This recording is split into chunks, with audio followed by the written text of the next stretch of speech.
Yeah, he continues to work really hard, and we made those in college, and that's what we saw on tape was the ability to play on time and make accurate throws where the guys can catch them in space and continue to run. So I think all his work is paying off in the fact that the game's starting to slow down a little bit each week, more and more each week, and hopefully that continues. But he's definitely working at it, and he had some big-time throws that converted some big-time third downs. Of the plays you called last week, the flea flicker to the running back screen is one that got a lot of attention, and people are like, well, where did that come from? So, yeah, I got to cite my sources always. It's a Jeff Brom play. He did it at Purdue, and obviously we have David Blau who played for Jeff Brom. So David Blau had brought that one up, and they threw it to a tight end. We ended up sneaking Austin back there, and it ended up working out. The guys executed it perfectly because they brought a pressure, which even made it better. But yeah, that's shout out Jeff Brom for that one. 4 plays cost us the game, and I'm not even worried about the third down penalties that extended drives. They didn't need any help, but that's football. Okay, sometimes you're going to get football plays, and you're going to get a penalty here and there. They're going to get their plays in the run game, but we can't give them anything. And if we don't give up those 4 individual plays, we win that game. And so that's that. And I'll take responsibility for that because they shouldn't make those mistakes.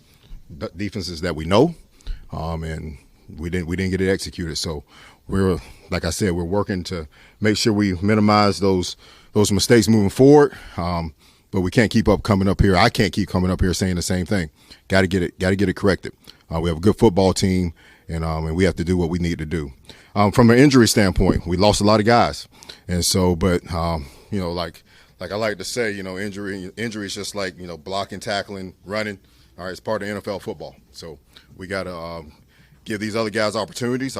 Sometimes you get your opportunity, you become a star. So I'm excited to see the guys that are going to come in and play. This is probably going to be a little bit of an emotional game for you on Sunday. You know a lot of dudes on that team. You respect a lot of dudes on that team. What's that going to be like for you to go up against them on Sunday? It's going to be fun. I mean, it's just not going to be like any other Sunday. But, going against the boys, Charlotte will always have a place in my heart. And, we break bread with the boys out there. When it's go time, it's go time. What is the key for, you've been through this before, the younger guys, 4-game win streak, you come off a win that you felt like you should have had. How do you counsel those guys, although they've been through it on the college level? I think the biggest thing is you got to grow from the mistakes that you made during the game. You got to fix those issues, and I think once you do that, you'll be good. When you play a good team that we played, little mistakes will cost you, and so we need to keep continuing to fix those things, and once we do that, we'll be fine. All right, so moving on to the injury reports. We're going to start with us, of course. Starting at the top, Dorrance Armstrong. He once again did not practice today. However, he was working on the side field today at practice, but with him not practicing again today, he's probably not going to play on Sunday versus the Panthers, which, is fine. I'm just glad that the ribs injury isn't as bad as it seemed. It seemed pretty bad as he was ruled out pretty quickly after suffering it against the Ravens. So, hopefully he'll be good after this week, rest him this week, and hopefully we can get him back next week for that Bears game. Frankie Louvu, Bobby Wagner didn't practice today, but they got rest today, so they're going to be fine. Nick Allegretti, Tyler Biotish, who's actually a new addition to the injury report. He's dealing with a thumb injury. He was limited today, but I think he's going to be fine as well. Cleveland Farrell, Quan Martin, Tyler Owens, he was limited today, so, hopefully we can kind of get him back. Brian Robinson, he was limited once again, so it's looking like he's going to play on Sunday. The arrow is up for him. And then Noah Brown, Percy Butler, Emmanuel Forbes, Jordan McGee, and Deron Payne, they were all full participants today. So, nothing major on the injury report for real. Wagner and Louvu, they should be good. They just got rest days today. B-Rob, the arrow is pointing up for him. It's looking like he's going to play on Sunday. Even though if we decided to, send him for one more week, I wouldn't mind. I don't think we need B-Rob and or Dorrance Armstrong Jr. to, beat the Panthers on Sunday. So I'm glad with, resting Dorrance Armstrong for Sunday's game and then having him back versus the Bears. Moving on to the Panthers injury report, Jonathan Brooks, he didn't practice today, but he's still technically on the PUP list. They kind of want to ramp him up this week, so I think this is like a scaled back day for him. They'll have him back tomorrow, but he's not going to play on Sunday against us. They kind of want to ramp him up this week and then have him back out there in a week or two, so it makes sense right there. Claudin Shirless and Jadeveon Clowney, they didn't practice today, along with Josie Jewell, Deontay Johnson, Taylor Moton, and Sean Robinson. I want to talk about Jadeveon Clowney, Josie Jewell, Deontay Johnson, and Taylor Moton because those are 4 important guys right there to the Panthers. Jadeveon Clowney, he is one of the Panthers starting outside linebackers, one of their starting edge rushers, so he didn't practice for a second straight day, which is huge.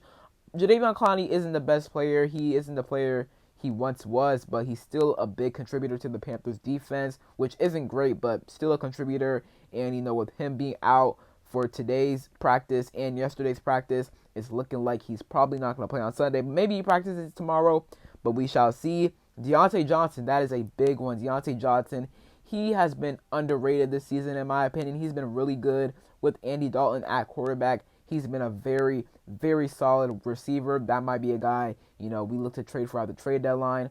But if he is out this week, then that would be huge. Obviously, our secondary, our defense, I don't even need to go, into details about how bad it is because y'all already know. So not having Deontay Johnson out there for Sunday's game would be a huge benefit to the defense and especially the secondary because he is nasty. He's a really good weapon for the Panthers. So hopefully, he doesn't play on Sunday. Maybe they kind of want to rest him for today's practice and they rested him yesterday. Well, he didn't practice yesterday, but maybe that was the plan for him and maybe they have him back out there tomorrow. We shall see, but it's looking like he's not going to play. And then Josie Jewell, their starting linebacker, or one of their starting linebackers. And then Taylor Moton, I want to say that is their starting left tackle.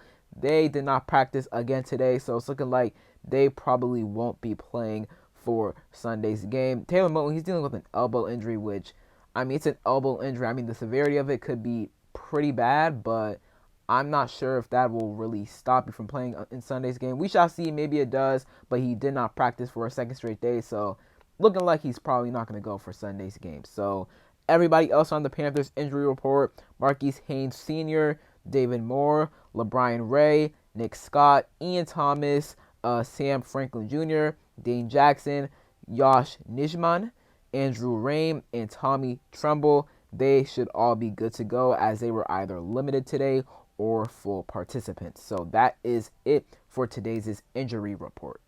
And real quick, just want to give a shout out to Jayden, man, for winning his 5th Rookie of the Week award. Now, I'm not going to lie. I thought this would be the week where Caleb won it. He threw for 4 touchdowns in London against the Jags. But, hey, man, Rookie of the Week is a fan-voted award. So, Bears fans, and I've seen a lot of Bears fans get mad. As soon as I saw the noti, I was like, ooh, Bears fans finna be mad. They finna go on Twitter, go on social media, rant about it. And I've seen some Bears fans say like, oh, we don't care about it. Well, if y'all don't care, then why are you tweeting about it? Why are you saying stuff about it? Like, that doesn't make sense to me. And Bears fans have been pulling up the stats comparing Jayden and Caleb. And honestly, Jayden has the better stats than Caleb. Last week, Caleb had better stats than him, but Bears fans, y'all got to vote for your guy. Vote for your guy. I'm not going to lie. I voted like 15 to 20 times. I'll say it loud and proud. I voted that many times. And I know some fans voted like 75 times. So we stand by our quarterback. We're going to vote for our quarterback. When, the polls go live every single week, we're going to vote for Jayden. And that is why, he be winning Rookie of the Week because we be voting for him. So Bears fans, y'all better get active. Vote for your guy. So, that's that. I just want to say that real quick. And then Caleb Williams, man. Like I said, he probably should have won it this week. And I try not to be a Caleb Williams hater, but Bears fans make it hard because, they keep trashing Jayden Daniels. They keep discrediting, his amazing performances. They keep starting up this narrative. Oh, Jayden, he can't throw to the left side of the field, posting fake graphics of that. That is just insanely false. If you watch our games, Jayden throws to the left side of the field. Shoot, versus the Ravens, that touchdown pass to Terry in the red zone, that was literally on the left side of the field. So that narrative is just utterly false, completely false. So I just don't try to pay, any mind to that because I just know it's false. So, that's just what I wanted to say about that. But again, shout out to Jayden Daniels getting his 5th Rookie of the Week award. He's now a 5-time Rookie of the Week, 1-time Rookie of the Month, 1-time Offensive Player of the Week for the NFC, 1-time Nickelodeon MVP, and I think that's it. There's probably more, but that's all I can remember. So shout out to Jayden Daniels once again for this award. So that is it for today's video. Hope you guys enjoyed. If you did, leave a like down below, subscribe, turn on notifications. I'm on the road to 4,000 subscribers, so if you could, hit that sub button. I'd really appreciate it. And other than that, it's been King Sean, and I'm out. Peace.